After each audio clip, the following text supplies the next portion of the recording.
नमस्कार। ये वीडियो उन लोगों के लिए है जो कर्क राशि के हैं, जिनका जन्म आश्लेषा नक्षत्र के तृतीय चरण में हुआ है और वो इस जीवन में संतानहीन हैं, या उनको सिर्फ कन्या संतान है, या उनकी संतान अक्षम रूप से इस जीवन में है। और यदि जो लोग संतानहीन हैं वो संतान चाहते हैं और उपाय जानना चाहते हैं, तो क्या उपाय है?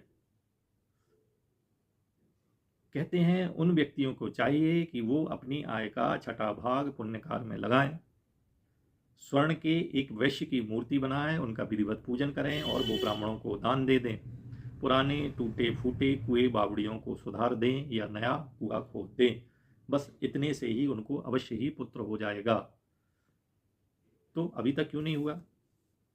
इसका कारण है पूर्व जन्म में किए गए उनके कर्म या पाप।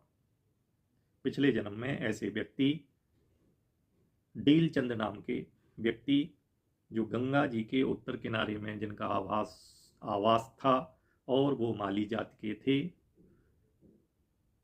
पिछले जीवन में माली जाति में डीलचंद नामक माली की दोस्ती एक गुरुदास नामक वैश्य से हो जाती है। परस्पर वो बहुत प्रीति करने लगते हैं। गुरुदास ने डीलचंद को बहुत सारा स्वर्ण दिया, लगभग 3 लाख का सोना माली को दे दिया। माली ने वो सोना अपने घर में गड़ा दिया।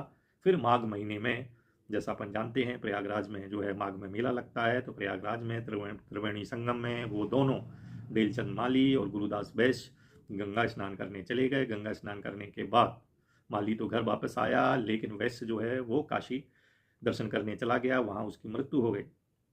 फिर बहुत समय बाद जो है माली की भी मृत्यु हो गई, लेकिन उसने उस वैश्य का जो धन था वो पुण्य कार्य में नहीं लगाया, वो उसके घर वालों को नहीं लौटाया।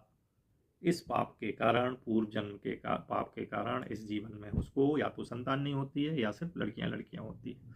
तो ये पुरानी कथा, पूर्व जन्म की कथा सुन के या ना मान के भी, यदि इस जीवन में उनका जन्म कर्क राशि में और अश्लेषा नक्षत्र के तृतीय चरण में हुआ है, यदि उनको सिर्फ कन्या कन्या है या वो संतानहीन है, तो बताए गए उपाय करें। ईश्वरी कृपा से निश्चित ही पुत्रवान होंगे। नमस्कार।